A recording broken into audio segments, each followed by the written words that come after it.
For the past few years, you've used tunes that you have composed to play in Panorama. What attracted you to Guitar Pan this year?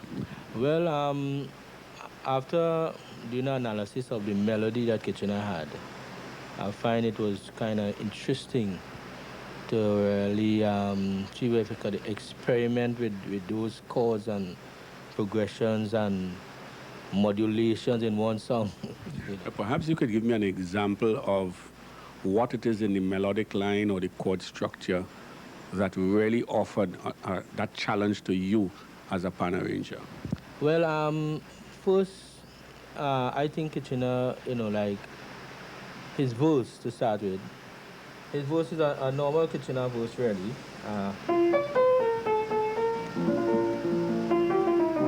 Right, I'll show you when we heard a melody like that.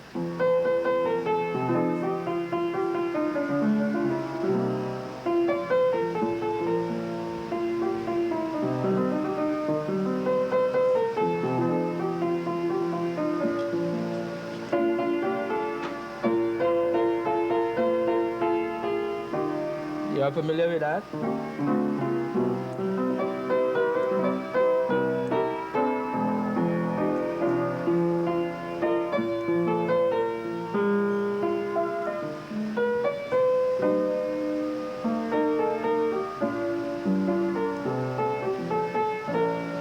Right. That is the end of the verse. They sing on the Iron Man, they sing on the bass. Nothing on the guitar pan that does keep the rhythm in place. They sing on the Iron Man, they sing on the bass. Nothing on the guitar pan that does keep the rhythm in place. They hear that lovely strum, but they don't understand the major role the guitar play inside the band. For your information, it's the key foundation.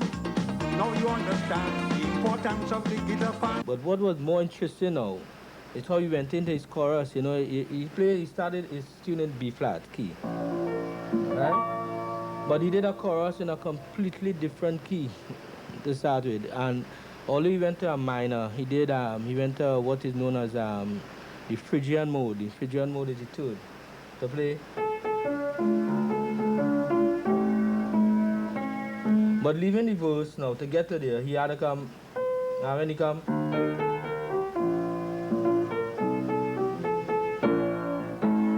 he gave you a A7 chord which will lead you into that mode that he went into. It's a minor key that is not unrelated to the key of B flat. It's more related to the key of F, so you gotta say he went into the key of F. Now you understand the importance of the guitar pan. When the guitar play together, oh God, the orchestra song is sweeter. When the guitar play together, the orchestra song is sweeter. And when he came out of that, like,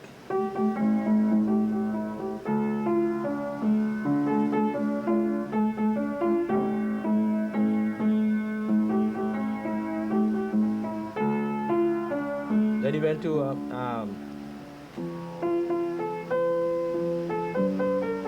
he's in the key of F now, but in F major now.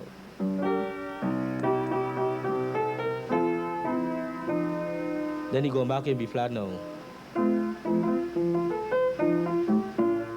Which is more, so he gave you the key of B flat, he went into D minor, he went into F, and then we went back to B, and Now you can hear the rhythm in the band, all because of the guitar pan.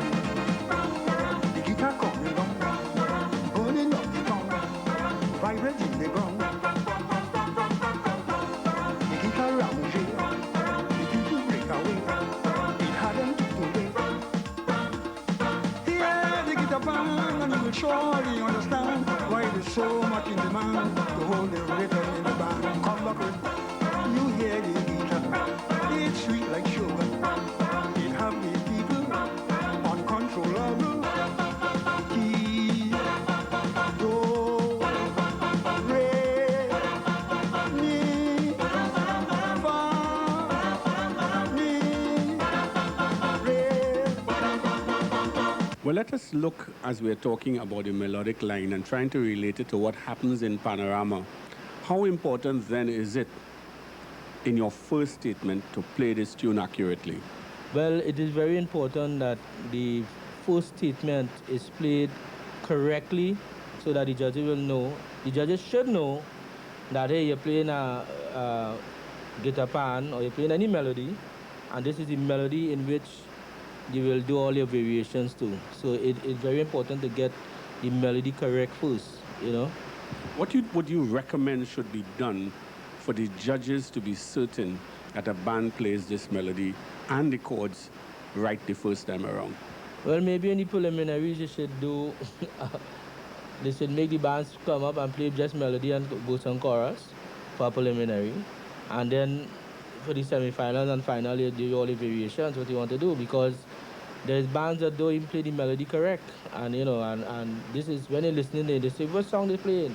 You know, and you know, a matter of fact, you know it is in the key of B flat. And when you listen to the bands play, you hear a different key. You think it's even important that they play it in the very key that the singer sings? Yeah, because this is the key. If you're playing a Beethoven Fifth Symphony, in whatever key Beethoven Fifth Symphony is, in B flat or whatever, that is the key that you're going to play the music.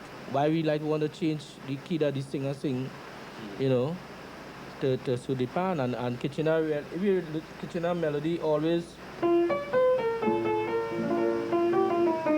this is in the middle or the center of the tenor pan, tenor pan playing. So he always fall into the meat of the pan, you know. So there wouldn't have been a problem. So you want to be no pan to use the B flat key, you know. Do you think that the judges should be given like a lead sheet of the melody? Yeah, well, it have lead sheets will be available, you know, for Carnival, you know, and they should have it. They should have the lead sheet and the chords, so they know what, this is the melody in which they're going to judge the pan on.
Did you use from the tune to come up with your introduction?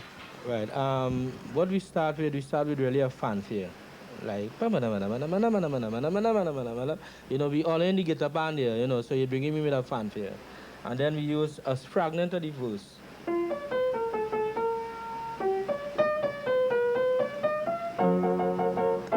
You know? That's the first line of the verse. First line of the verse, yeah. So we go on to this. Then we use a flat 6 or 5, you know, and you know, to give it some more, some kind of drama in front there, right? And then while that playing this, we have the motive too of the guitar pan playing, you know. Right. To give and so the whole introduction was developed on those two motifs then. Yeah, yeah. And talk about the intro. I must say, I must say that in this particular part was thought of by Desmond Waite. Interesting. When I couldn't find, I said, what I put as the introduction? because, you know... He came up with the idea. He came up with the idea, and then we work it out. Then you have a sort of a rising sequence going into the verse there. Again, that just for effect? Well, you know, people feel that panorama music must come in you know, every time you have a panorama piece, they figure, well, that will get this crowd to do, you know, have some kind of excitement, or, you know, so you always use this kind of thrilling kind of situation.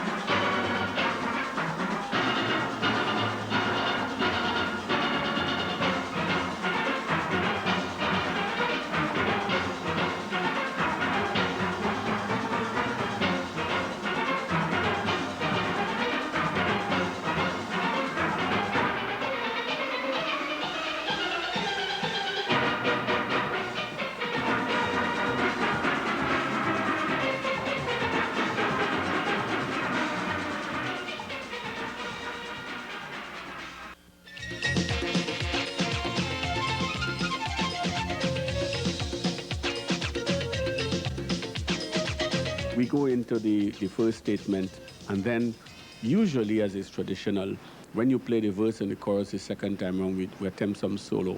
But I detected a sort of a jam session, a fill, if you want to call it, between your verse and your chorus. Perhaps you could talk about that next. Well, the song itself that Kitchener sing, you know, between where the band chorus should come in a song, right? You have this a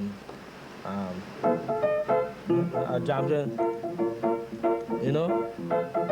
In other words, they didn't use the band chorus as a chorus played by the brass, you know.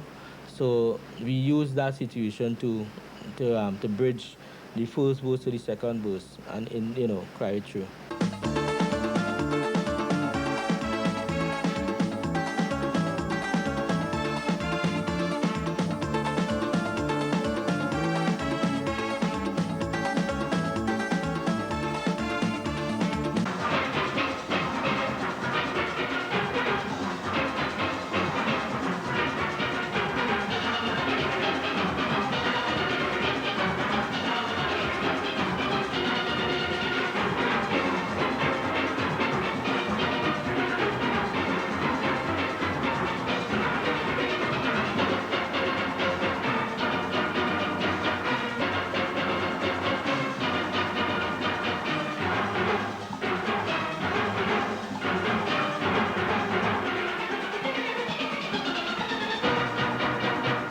Next, Pelham, I'd like you to talk about the details that you put into the second playing of the verse and chorus.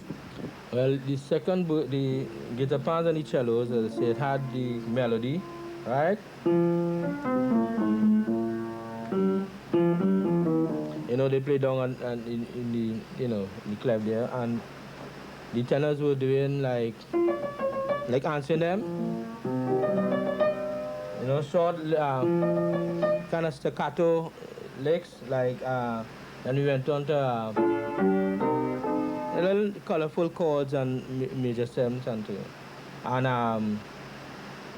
then we had like change the chords here. We used like a 13 chord there.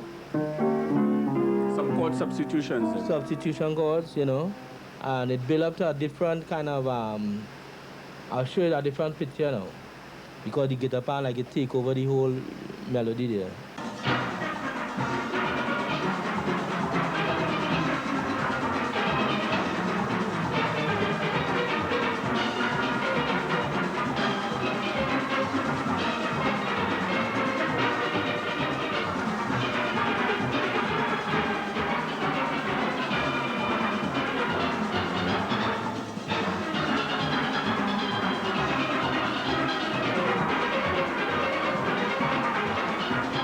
Is this in keeping with the theme of the song? Yeah, because the theme of the song is the guitar pan, so what we wanted to do, you know, you have to give them the play. For the benefit of those who may not be as acquainted with the steel band, what is the function of a guitar pan in a steel orchestra? Well, I think all the instruments in any orchestra is supposed to be played should have some kind of function, right? And the guitar pan seem to be a strumming pan long time, to zoom. And when they say, what band you playing? I playing guitar pan, that easy. And they don't want to play the tenor pan. But you coming of age where, like, you have to give all the instruments they play. So we look for all kind of arpeggios, all kind of little for runs and so on to give the guitar pan to keep the middles and so on busy. And does this tune then give a greater challenge to the guitar pan players? That is what one of my sense of choosing the song too, because it was a chance that everybody say, what are you playing the guitar pan? You're not no good guitar pan players. They'll get trouble. So I make my challenge of choosing the guitar pan and giving the guitar pans the time to play. So they had to actually develop their skills a little bit more this season. More. And what happened too is, funny enough, last year they had music festival, and the test piece that they had, the guitar band and the cellos had mostly playing the test piece, if you remember. So that helped. When you went into the chorus this time, although you tell me that the beginning of the verse, the chorus has a minor, I found the minor to be even more pronounced. In fact, the effect I got was that you had deliberately gone into the minor key. Yeah. Why is that? Because in the first statement, we went in the A7 chord, right? So say, all right, this is the traditional way to do a key. You must play the fifth of the next key going into the key, right? But sometimes you tend to want to just dart in, ask no questions, go in. Right. But in this form now, we use the first melody in the chorus was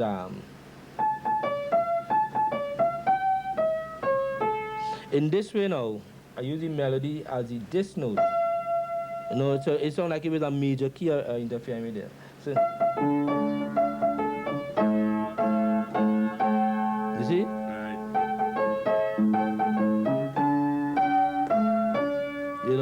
I change it wrong. Like if I was doing this key, I might have to use this chord. Then I go. But I use this note as the starting note now. Almost like if in F.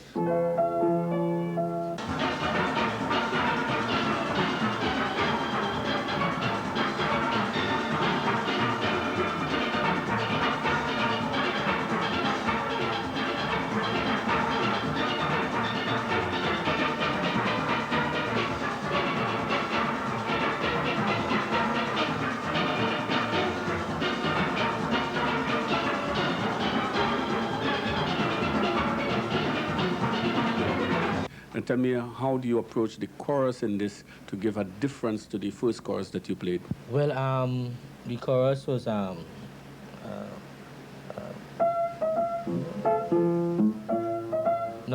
the guitar pan and cellos were still playing,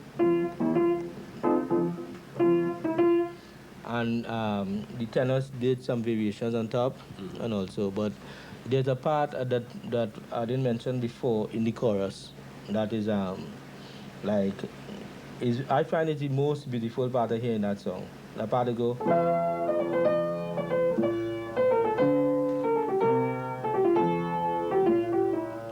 Like a classical. That is a real.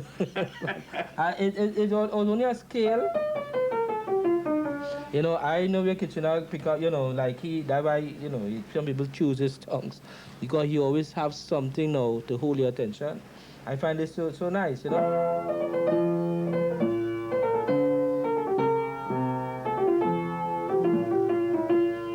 he end up in the B flat chord. He end up. So it gives you something else to work with. That is how they call it, like you go the home chord. That's how we reach home then. Yes. To pass through there. We pass through there. So we use that now, and the tenors are playing.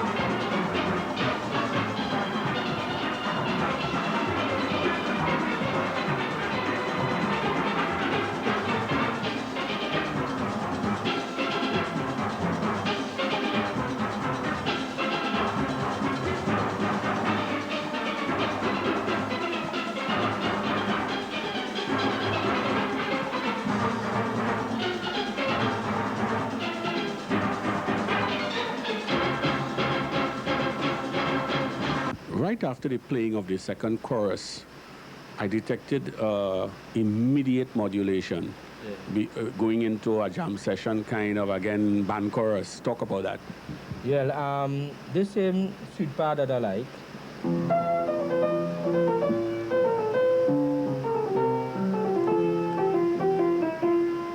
Then I change, modulate with that now.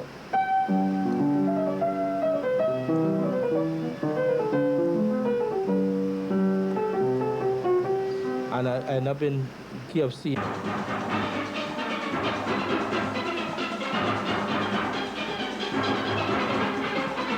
In the old playing of Panorama pieces, repetition was the norm. People would play the verse twice, the chorus twice. If they did a solo, they'd play twice. These days, arrangers seem not to want to repeat, because to try to get as much in the 10 minutes, you almost have to play everything once and keep moving on. Yeah. But I detected this time when you played the verse the third time, you actually played it twice. What accounted for that? Well, what happened is when I did the verse, they like it, you know, the players, they like the solo, and they like, first time they get a solo, and they, you know, they want to show off. So, they like it, so they want it twice, you know what I mean? But what bands played that solo? We did the double seconds, the cellos, and the double seconds and double tenors, right? And we hold the guitar bands to play with them after in the second rounds.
But this time when we play to every one of those was a different chord, you know, like you could use,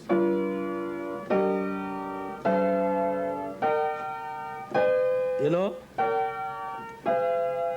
all kind of chords changing. You then have to spread the notes through the band to get that effect. Well, the tenors play the main the part, you know. The tenors had these two notes changing chords and the second bands and so on, and while the guitars stay in the you know, in the range, because sometimes when you're changing chords according to the range, you might go up too high, you know, and you get problems with the guitar bands and so on, you know. So you have to keep them where they could be heard at the same time.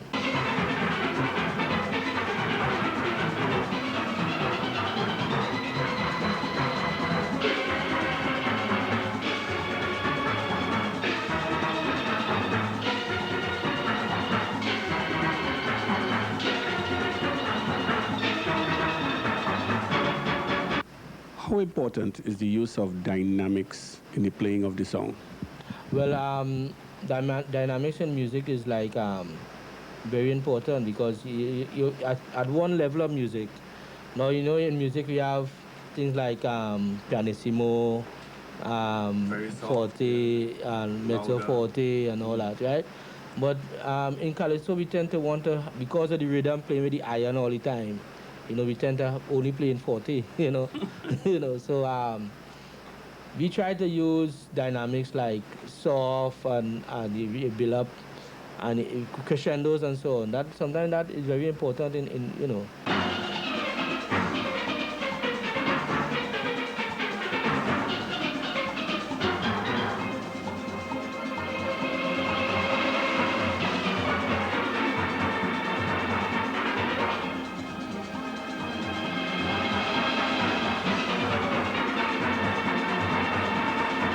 my guy for drilling dynamics is Mr. Bates. He don't leave them until they get I think he's a master.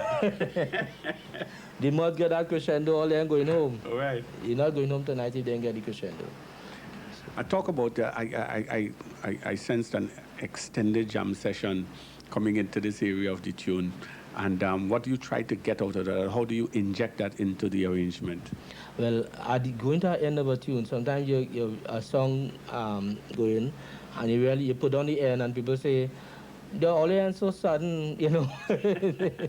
We didn't know what the end, you know what I mean? So the thing about it is keeping the tension, and I'll play a little piece of something there. Da, da, da, da. A little thing to keep the tension, and then to release it into that jam session, you know, and so with the jam session, it's time to party now. You did all the variations, all the everything now, all the change keys.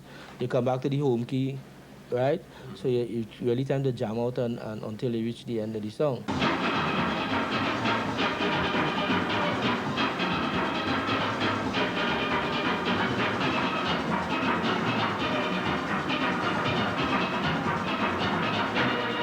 A lot of people feel that before one concludes a song, you should come back and play over the verse and chorus in its entirety. And I heard that in some of your previous arrangements.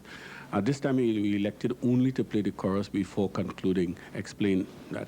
Well, for one thing, if you do after that point, they do the whole verse and chorus. It might be kind of too long, you know. So the chorus might have carried the correct length of what you want to go, you know. But at that point, we like to do a straight chorus, no set of variation, because here you're reminding the people now. You say, hey, this is what it was. All these variations is come out of this piece, you know, and then you could probably go to your ending. So you felt the chorus was enough as a restatement? Yeah, the chorus is, you know. Chorus, Anything special in the ending? Well, what we had in the ending. What? Yeah.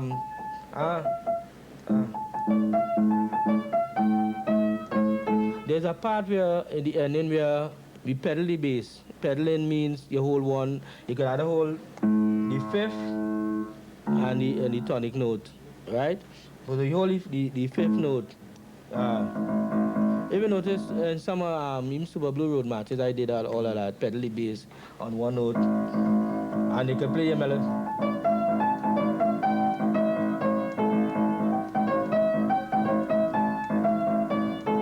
You know, to pedal the bass. It's different effect. Yeah, it's a kind of tension, it's a kind of holding tension. And then into your, I would call it a sort of a typical classical type ending. Yeah, it's a kind of classical because we have to, you know, sometimes what we did there, we really put the guitar pan in kind of jacket and tie.